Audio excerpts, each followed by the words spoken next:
As he examined the pillar, a low creaking echoed through the space. The floor within a 2 to 3 meter radius around the pillar began to twist slightly, detaching from the surrounding structure.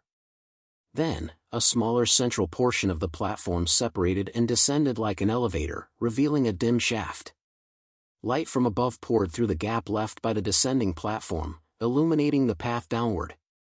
Upon reaching the bottom, Qin Feng noted that the descent felt like it had spanned 300 to 400 meters. What greeted him was a grim scene: endless remains of bones, chains, and cage-like metal walls and doors arranged in a labyrinthine layout. Qin Feng realized that this was a hidden maze beneath the temple. From experience in his previous life, he knew there was a chance such mazes could appear within ruins. These mazes were riddled with traps, but if others were available to serve as disposable vanguards, exploration carried minimal risk, though it would be time-consuming. With his current attributes, triggering any trap would almost certainly prove fatal.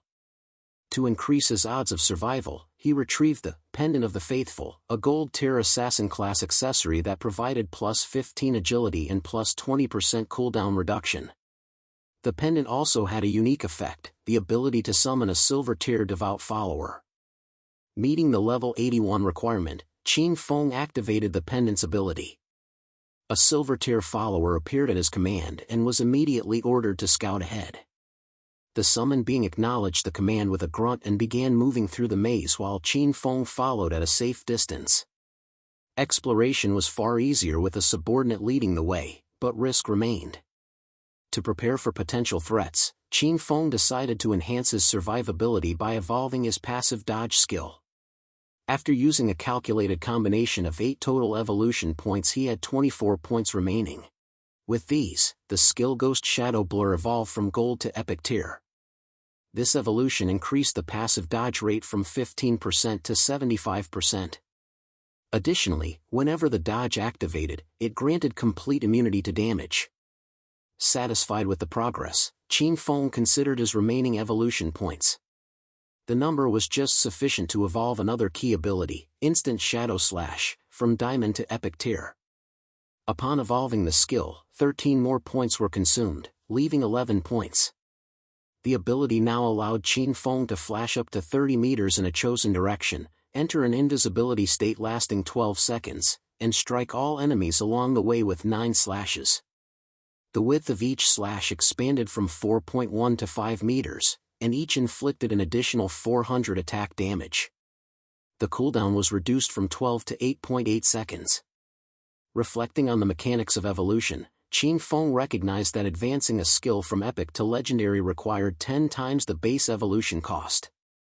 Thus, starting with a higher tier skill was far more efficient. For instance, a skill already at epic tier could be evolved to legendary with only 10 points, as it was the first evolution at that level. In contrast, a skill that began at normal tier would require 7 evolutions to even reach epic tier, ultimately consuming hundreds of points to reach legendary. Despite the steep costs at lower tiers, all skills could be brought to at least epic tier with relatively few points.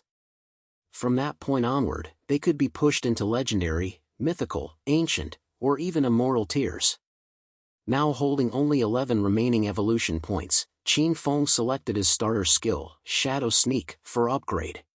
He spent 8 points, leaving just 3 in reserve. The skill evolved from silver to gold to platinum.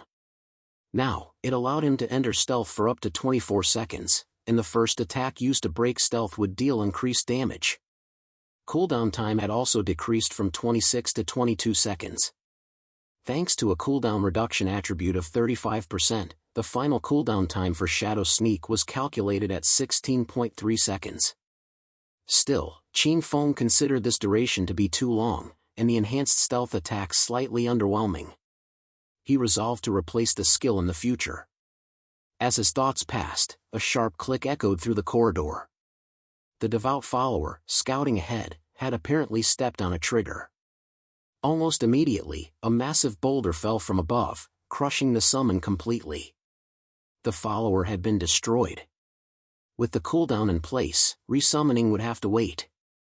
Faced with the complexity and danger of the maze, Qin Feng concluded that this cautious, step-by-step approach was the only viable method for progress. He hoped that, with time, he would uncover valuable rewards hidden deep within the ruins. Upper layer of the temple. 2 members of the Grey Roses team, a shield warrior and a mage, reappeared, cautiously peeking through the doorway where they had previously met their end. The shield warrior, upon scanning the scene, confirmed that the 2 monsters guarding the area had indeed vanished. Grey Rose herself stepped forward, surprised by the unexpected news. The shield warrior then reported a more troubling observation: the team's previously dropped lifespan had disappeared. It became clear that someone must have slain the monsters and claimed the remaining lifespan as a reward. Speculation began to stir among them. The only individual capable to kill 2 silver-tier bosses at this stage of the dungeon, they believed, was Expert Shadow. The thought that Expert Shadow might have been present and taken their dropped resource sent ripples of disbelief through the group. A mage among them quietly noted that at least this meant they wouldn't have to risk death again in that area. Grey Rose placed a hand on her chin, her mind retracing recent events. The group had encountered a lone figure earlier, someone who seemed to be interacting with the monsters rather than fighting them. She wondered if that individual had been Shadow, and if perhaps he possessed an ability that could bewitch or control even bosses. The possibility left her unsettled, considering such power incomprehensible and terrifying. Meanwhile, elsewhere in the temple, the devoted follower once more met its end, this time pierced by a rain of arrows. Its black blood splattered across the ground before the creature dissolved into radiant golden light. Inside the temple maze, Qin Feng had now been exploring the maze beneath the temple for 3 hours. Based on his experience from a previous life, he estimated that the maze's end should be near. He understood the brutal cost of exploring such territory without assistance. Hundreds of lives could be sacrificed if human allies were sent ahead as vanguards. He summoned another devout follower and resumed following behind it cautiously. Reaching a large, ancient door, Qin Feng instructed the summoned to open it. The devout follower growled quietly upon approaching and attempted to push it open. Despite the effort, nothing happened. Finding this unusual, Qin Feng stepped forward and placed his palm on the surface of the door. The structure reacted instantly, stirring with ancient energy as it slowly opened, drawing in a gust of wind. Qin Feng gazed forward, eyes narrowing. The passage ahead led to a vast space that appeared open to the sky, yet the wall that held the door still appeared solid, as if suspended in illusion. At the far end of the path, a lone figure stood before a treasure chest wrapped in thorny vines. The chest was bound in thorn growths, clearly locked, and beside it stood a silent figure. The figure, a woman dressed like a divine servant, remained perfectly still, her form unmoving. Upon closer inspection, it appeared she was either asleep or in a dormant state. No identifying details appeared on her information tag, everything about her remained hidden, marked only by question marks. The mysterious woman began to murmur in an unknown language. She slowly approached Qin Feng, then knelt before him with her head lowered and eyes closed. A moment later, her form dissolved into golden light and vanished. At the same time, the thorns on the treasure chest also transformed into radiant golden energy and disappeared, as if triggered by her gesture. Though no information could be seen regarding the woman, Qin Feng suspected she was connected in some way to the fabled Eye of Judgment. The chest itself now shimmered with a golden glow, a clear sign that it contained epic tier rewards.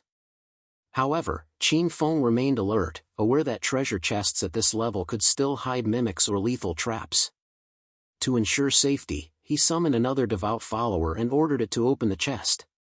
The follower let out a low growl and advanced. It grabbed the lid, wrenched it free, and tossed it aside. Inside the chest was a skill book, a rare and powerful volume containing both passive and active abilities.